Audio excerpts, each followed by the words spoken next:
Join us on the program right now.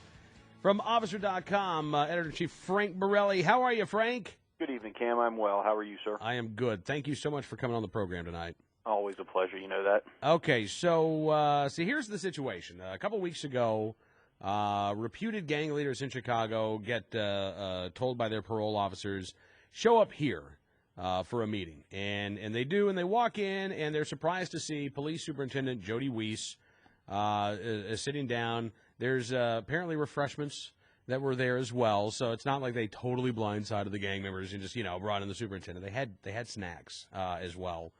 The superintendent says to the reputed gang leaders, look, stop the shootings or we're going to go after you on RICO charges.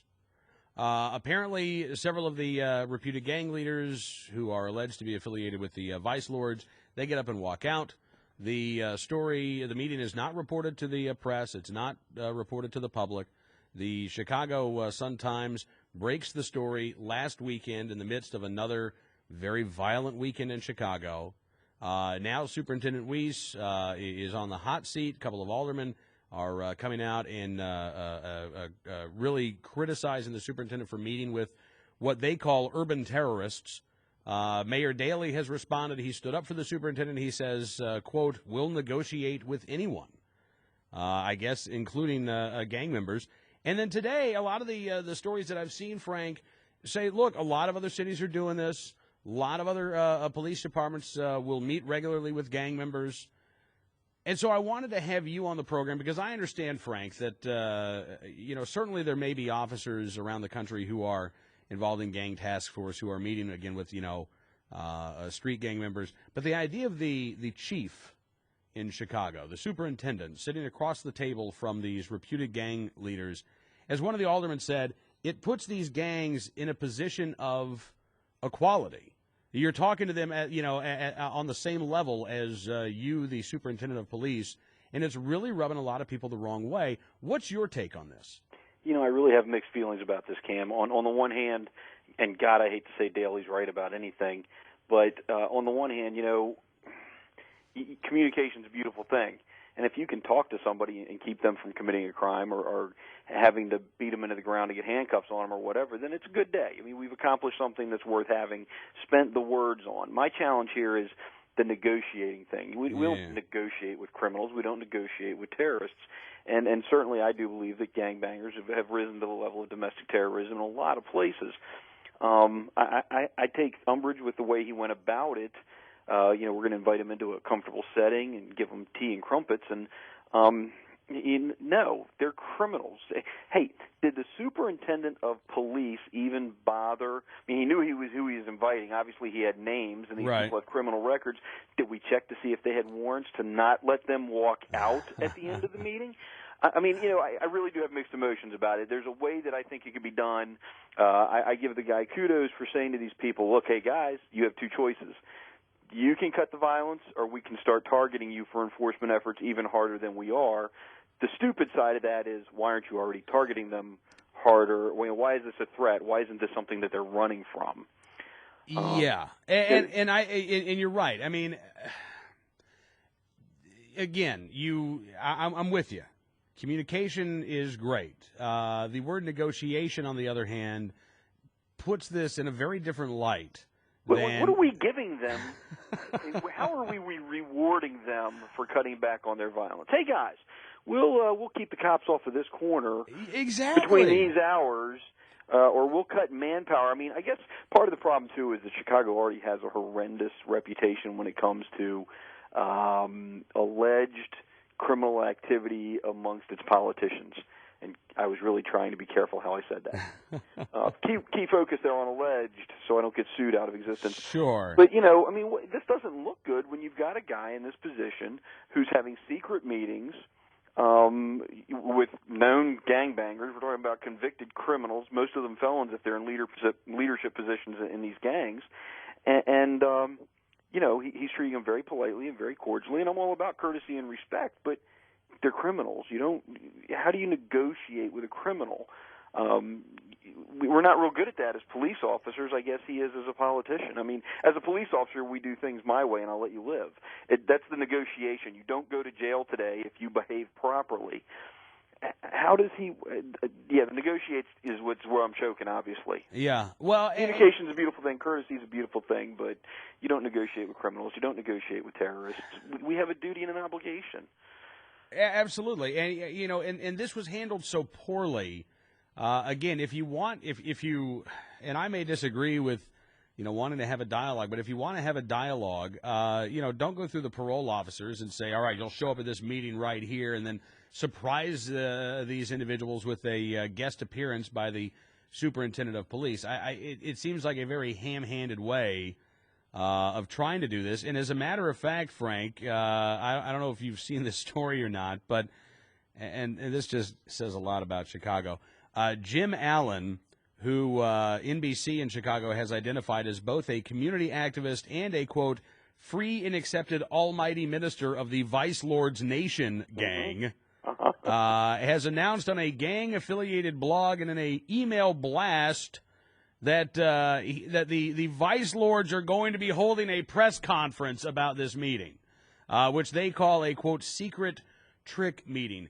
See, that's the other problem, is that as soon as you have somebody in this position who meets with people on an equal status, then you're increasing their status. I mean, now they're going to hold a press conference, and they're important, and we're going to have this superintendent wanted to do it right. He'd have told the press what was going on and invited these guys in and put them in the spotlight and said, hey, guys, one chance. I'm giving you fair warning.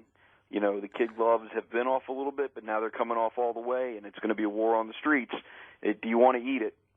And maybe he could have pulled it off, but and again, you see, it's just like with everything else in politics. It's not the action necessarily that bites you in the rear end; it's the trying to cover it up. He tried to do this in secret. He tried to be sneaky, and sorry, it's not working. Well, and the other aspect of this, Frank, is that in the past couple of months, there have been a number of Chicago police officers who've been killed in the line of duty. Yep. There was in fact, I think we had you on not too long ago. Talking about a news story in which one Chicago officer said, I've never seen this before. The criminals have absolutely no fear of targeting law enforcement. And today, as a matter of fact, in Chicago, 2 plainclothes Chicago police officers were shot this morning. There was a separate incident where a female officer was shot as she drove her own car to work. Shot at. She was not shot, but her bullets hit her car. And when Superintendent Weiss was responding to these 2 officers who were wounded as they attempted to serve a search warrant at a home, they were looking for a known gang member. And quoting here from Fox in Chicago, while the 2 officers attempted to enter the house through the back door, several shots were fired from inside the home. Superintendent Jody Weiss's first comment was, quote, consider the complete disregard of safety by these criminals. Frank, I don't think anybody's really surprised or shocked by the complete disregard of safety by these criminals. Well, obviously, Superintendent Weiss is, because he lives in this world where everybody just needs a chance and they need to be understood. I mean, we could talk about people from Chicago and community activists and the associations that they've had, but that's not our focus on this call. Yeah. Is it a surprise, really, when you look at Chicago, that you have somebody in this position, and it's obviously an appointed position, that is saying, no, this is okay. We need to try to relate. I think this is indicative of one of the larger problems in Chicago. Maybe they just don't want the M1s there being used against the gangbangers. Because I bet there's a significant number of veterans in Chicago that would love to have their hands on the M1s. I bet you're right. So they could defend themselves from the violence of the gangbangers. That might be a better solution to the problem. And isn't it interesting, Frank, that Mayor Daley says he'll negotiate with anybody, except apparently with Second Amendment advocates, not willing to negotiate with people who want to exercise their right to keep and bear arms. But, well, that's only one right. So he wants to negotiate with the people who, on a regular basis, have to have lawyers cite their 4th, 5th, 6th, and so on. Which it's a matter of how much lawyers get paid, I guess.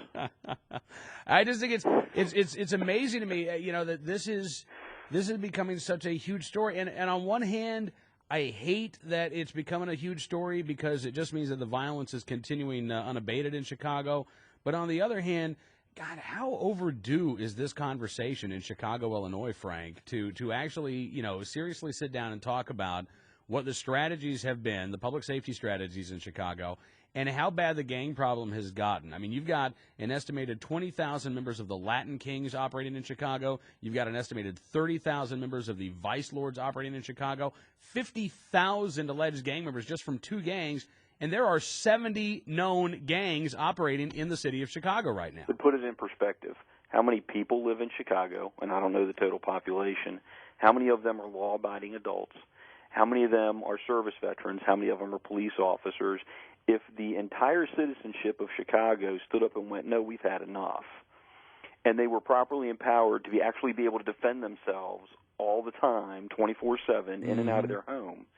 And, yeah, I know there's going to be people who disagree with me about this and don't like the fact that I'm in the position I'm in and able to espouse this, but what would those gangbangers, what percentage do those gangbangers represent, and how many people would be going against them that could be legally armed and able to fight back? And the thriving of gang violence is only there because the gangs are willing to commit the violence, and you have people who are willing victims. If you didn't have willing victims, it's like the bully on the playground. He's big and bad right up until about 10 people go, no, there's enough. We're all here happily going to hand you your rear end. The gangs would be shut down, but it takes a lot more than a superintendent having tea and crumpets with them, and it takes a lot more than a mayor, with sound bites on TV. That's not what fights crime. Yeah, absolutely right. Frank, as always, sir, I appreciate you coming on the program. By the way, I have sent you an email. I have a personal request for your attention, but I do thank you, sir, for spending a few minutes with us tonight, and look forward to doing it again very soon. Thank you for allowing me to rant, Cam, and I'll look for your email. All right. Thank you, sir. Frank Borelli, editor-in-chief of Officer.com.